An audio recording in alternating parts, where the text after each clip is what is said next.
Welcome to another episode of Frack The Canon. This is take 2 because my brown ass forgot to hit the record button on the screensaver. I can't talk anymore. As I mentioned before, that you know one listens to, I forgot to pronounce emancipation. I kept thinking emancipation. So CJ and I, being 90's kids, CJ being the bigger Sonic fan and gamer fan than I am, we'll talk about what his thoughts about it, about the movie, which was eloquently said. As you can tell, CJ is a very eloquent individual. So, if you don't mind, CJ, Mr. Tell us what's up. Mr. How formal. Alright, so let's see. As you can see, we are 90's kids. That is why we are wearing sunglasses. They make everything cooler. And since we are... Now I'm a 90's kid. Back with happened all. Nice. I do not have a snapback in distance. But anyways, yes, backwards hats and sunglasses. And we're talking about a 90's born character. And that character is Sonic the Hedgehog. But Sonic, I love Sonic. He was great. Like Sonic, as I was trying to say before this idiot didn't press record. No. Guilty of charge. Sonic, I feel like I was the correct age for the Sonic craze. And you know, when the marketers decided the marketers of Sega decided they wanted to really stick it to Nintendo. You know, they needed an anti-Mario, as it were. And Sonic is such a 90's born property. You know what I mean? He's like, he's got attitude. He's too cool for school. He speeds through. Like, he's blue. You know, he's blue, I guess. Yeah, right. You know what I mean? Like, because the 90's were blue. If they were green, you would die. Remember that song? I'm blue. Blue Man Group is also very 90's, bro. Yes. There's a theme in the 90's. Yeah, you know, everything was blue. But no, Sonic.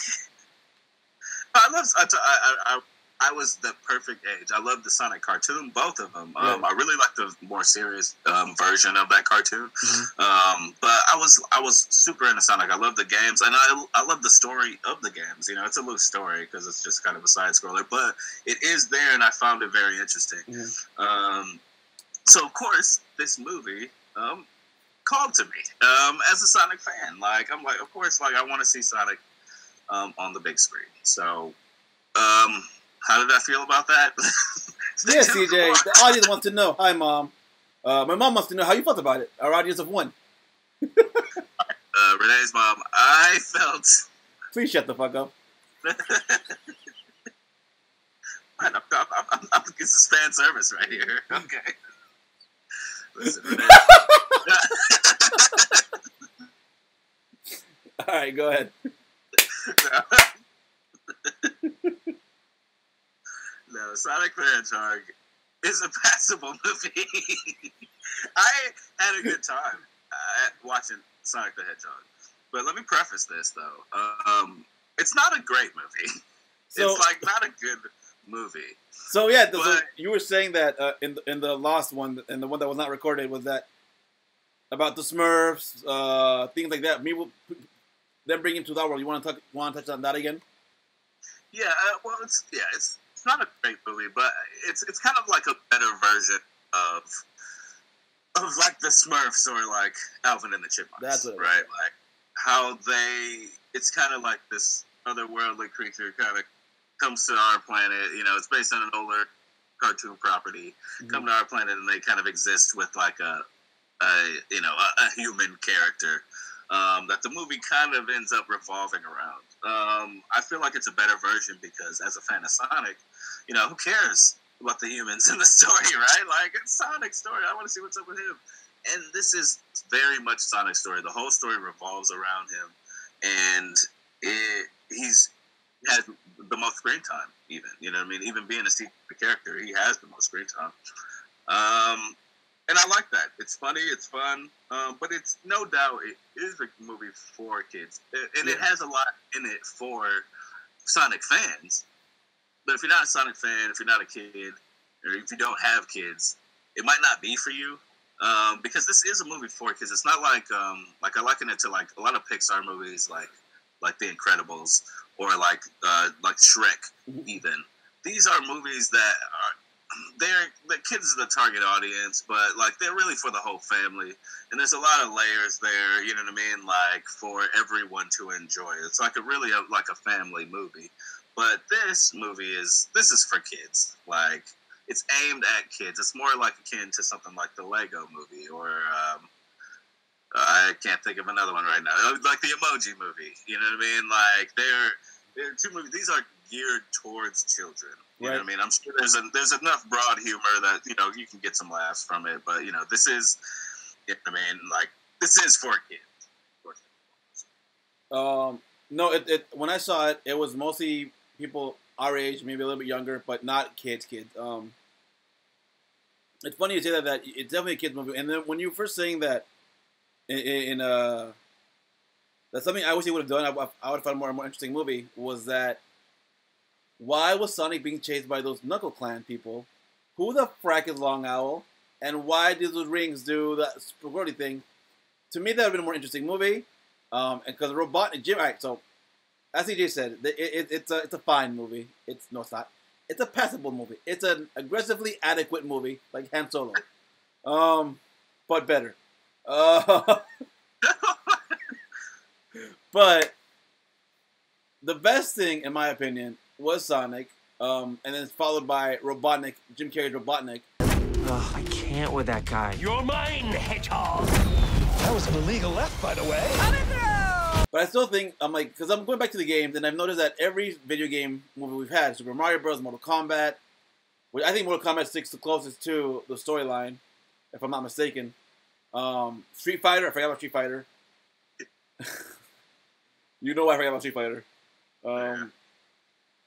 But in the story, wasn't it Robotnik like changes the animals to turn them into robots? Like that would have been cool to see in this movie. I felt like there was no need for him to go to Earth, to our Earth. Your thoughts, TJ? I'll say this about what you just said. I wish that we got, because I'm okay with that not being here because of how the movie presented itself. Mm-hmm. The movie presented itself as like, oh, this is an origin story. This is Sonic's origin story. And then this is also the origin of Sonic and Robotnik's rivalry. So I was okay with him not being that, but I would have liked, though, maybe a hint, at least by the end, of him heading down that path.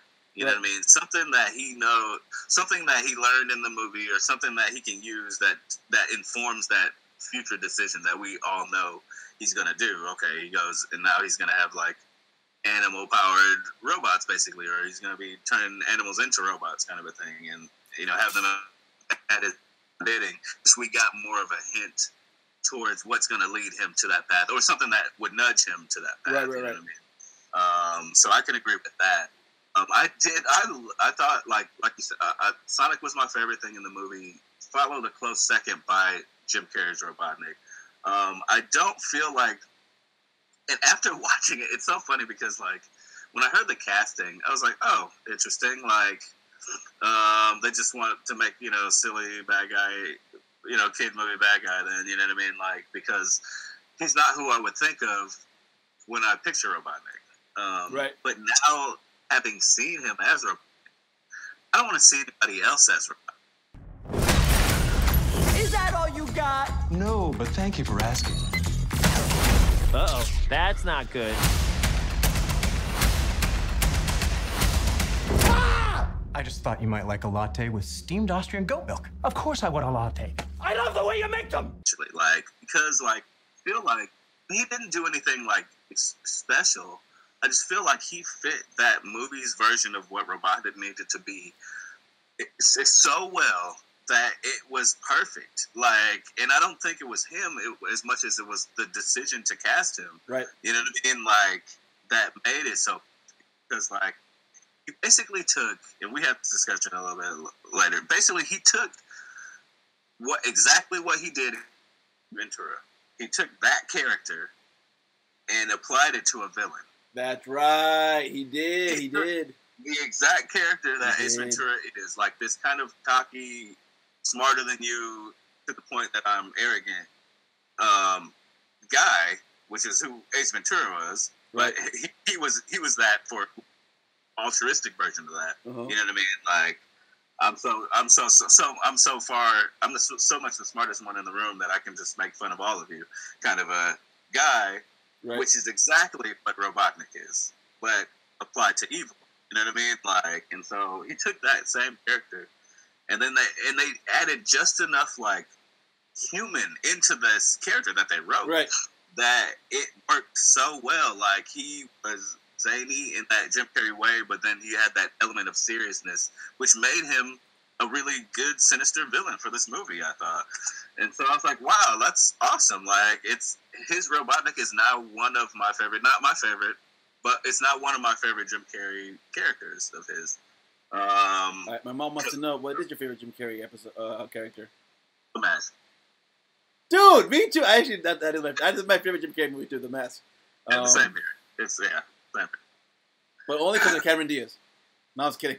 No. I just love The Mask, and I think he's great. No, that really is my favorite Jim Carrey movie. That movie is freaking amazing. I love that movie. Anywho, back. But yeah, you talk. I've been saying stuff. No, I mean, I was surprised by Jim Carrey's performance in this movie. I'm like, it's Sonic the Hedgehog. It's a hedgehog, a 3D computer CG hedgehog. Like, what's good? But there was we were talking about this a little bit. Was that there is a little bit of a message in this movie about friendship and family, like how Sonic and Robotnik are yin and yang of each other. You know, whereas they were both lonely, but Robotnik took it out evilly, and Sonic made friends or whatever. You know, that surprised me. I'm like, all right, at the end, I'm like, oh, this is the message of this movie. You know, this is a theme about family, like which it always about family, right? But I'm like, it really hit me home. That I was surprised how well they executed that. Did you see that at all? It's interesting because I was surprised by some of the moments in the movie too. Like Sonic's like them setting up the character of Sonic and his like kind of soul crushing loneliness that he was experiencing in this movie. You know what I mean? And it was like, like you know what I mean? Like oh yeah, that's Sonic. You know what I mean? I don't want you to go through that, buddy. You know what I mean? Like, and it was very, you know, there were moments that got to me, and like, you know what I mean? I love stuff. I love those moments like that in movies, and then you know, all leading up to the part at the end. You know what I mean? Where he's like, you know what I mean? He was Sonic, and he was my friend. You know what I mean? Like, and then he wakes up, like, you know what I mean? That was really cool because that was on his. They set it up. That was on his bucket list. You know, make a friend or whatever. And like that really got to me. I don't know why that really got to me when I started. I'm like, huh. Like I was like I didn't tear up, but I'm like it really hit me home. I'm like, wow. Like that was a really human moment. It was just like it was a well done moment, and it was really cool. And like we had seen already, like his powers were kind of connected to his emotions in some way, and so like then at the end when he feels like that righteous like sort of, I guess, fury to protect all of his people, you know what I mean? And it's like, yeah, I want to protect, and you know there was like this sense of togetherness about the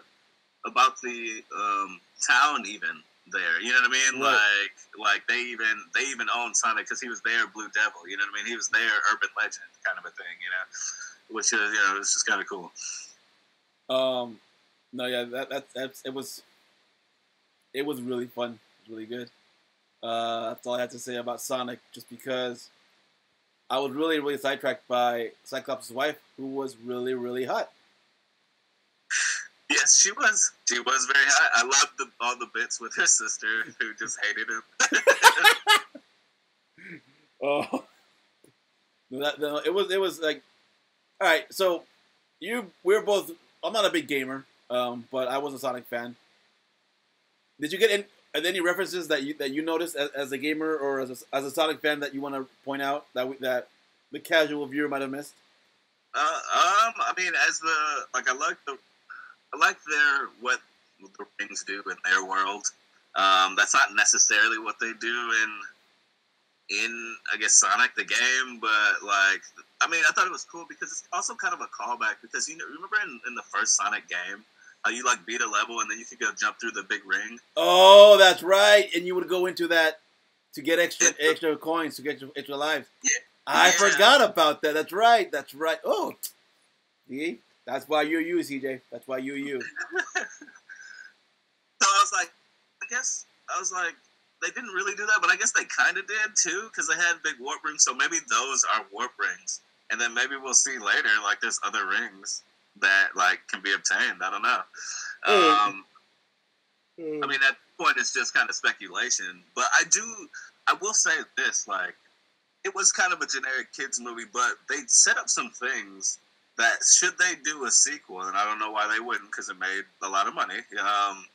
But should they do a sequel, I would be very interested in them exploring, like the whole hierarchy of like this universe that they set up. You know what I mean? The fact that there are other sentient worlds that exist, and there's like there's a whole political system. You know what I mean? That's going on. There's different races, and they all have the access to this technology, and they can seem to be able to travel between worlds at will. You know what I mean? So like something like that really interests me when they kind of like pad out the world like that. Like stuff like that really interests me.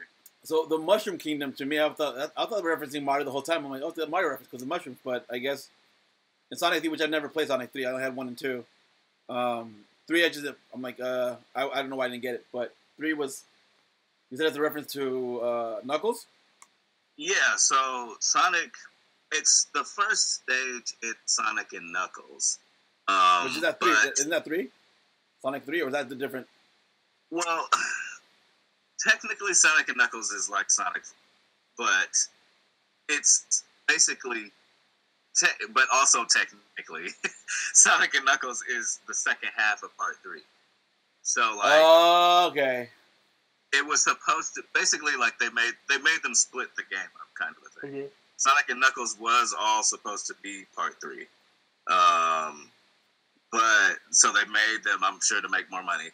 They made them split the games up. So Sonic 3 ends on a cliffhanger kind of a thing, and then Sonic and Knuckles comes in and then finishes that story.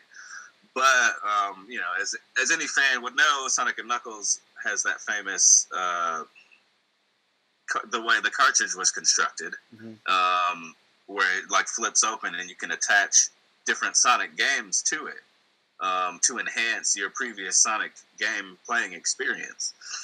So like if you put Sonic 2 into there, you could now play with Knuckles in Sonic 2. Or if you put Sonic 3 in there, they become one game. So that you can play from Sonic 3, the first stage, all the way to the end of Sonic and Knuckles. I did not know that.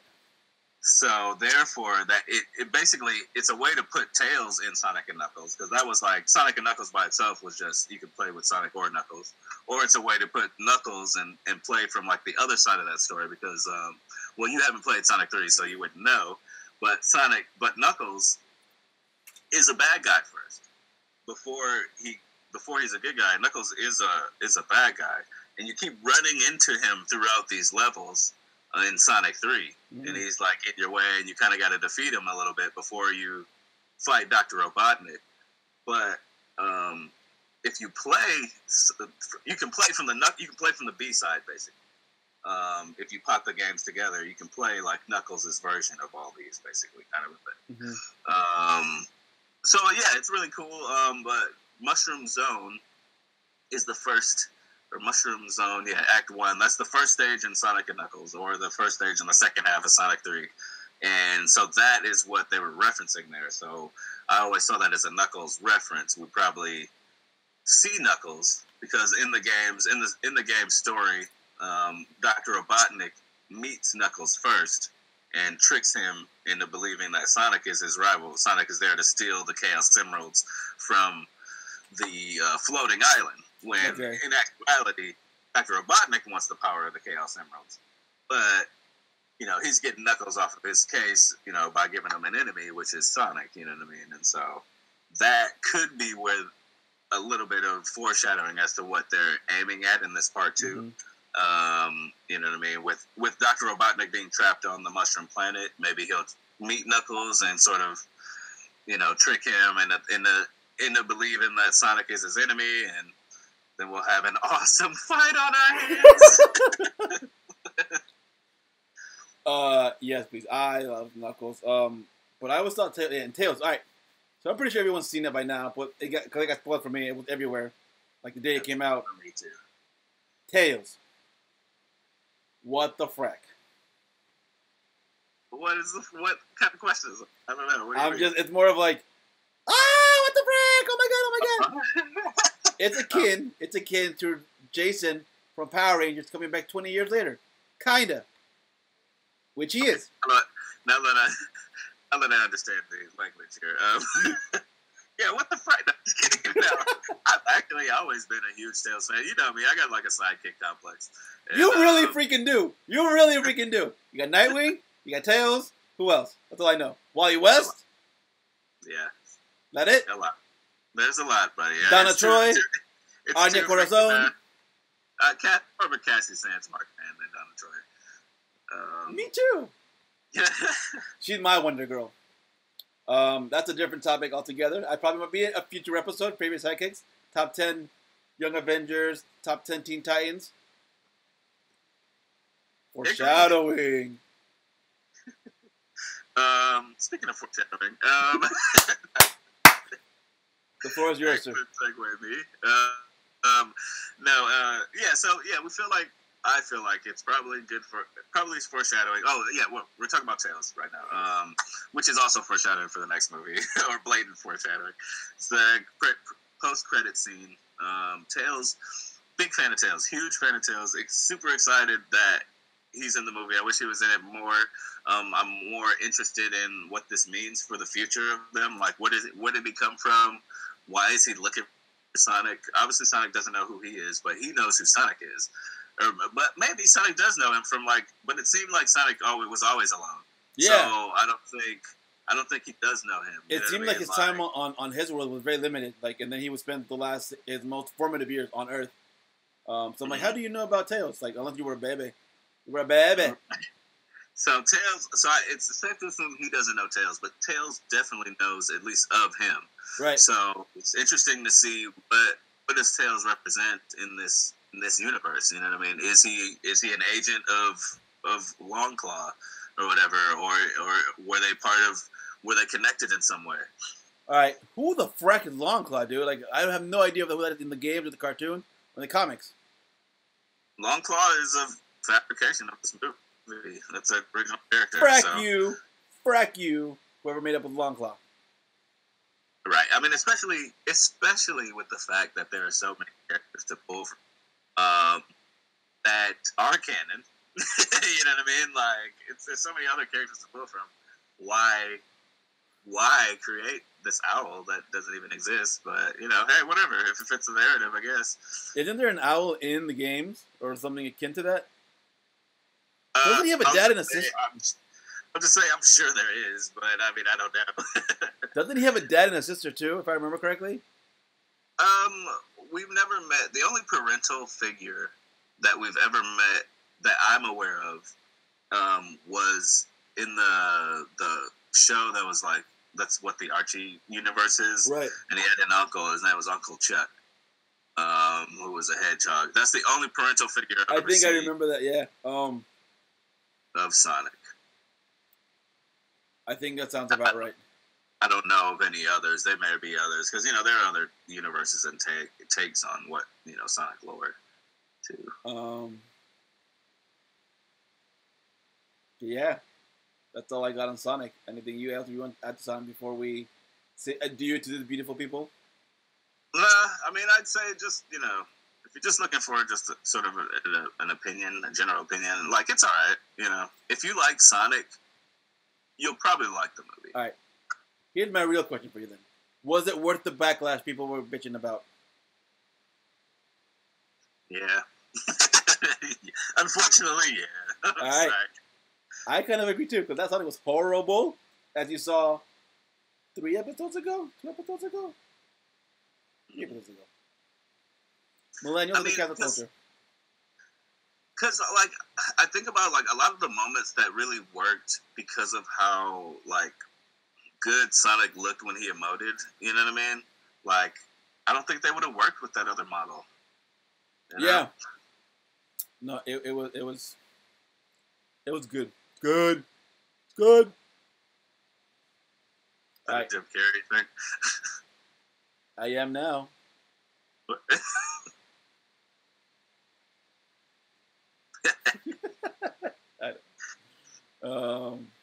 P-A-R-T-Y, because I gotta. Yes. We all know. All right, well, I guess I'm going to wrap it up. Thank you, CJ, again, as always. Trying to do more of these as much as we can. Right now, we're working another one that I need to catch up on. I should be caught up, hopefully, pretty soon by the end of the week with this one. And then we'll revisit our top 10 favorite comic book movies. Alrighty. CJ, thank you for joining us from Milwaukee. I like how we coordinated with the sunglasses. It was fun. Again, 90's kids, sunglasses at night, baseball caps bending backwards. Just missing the herringbone chain. Ugh.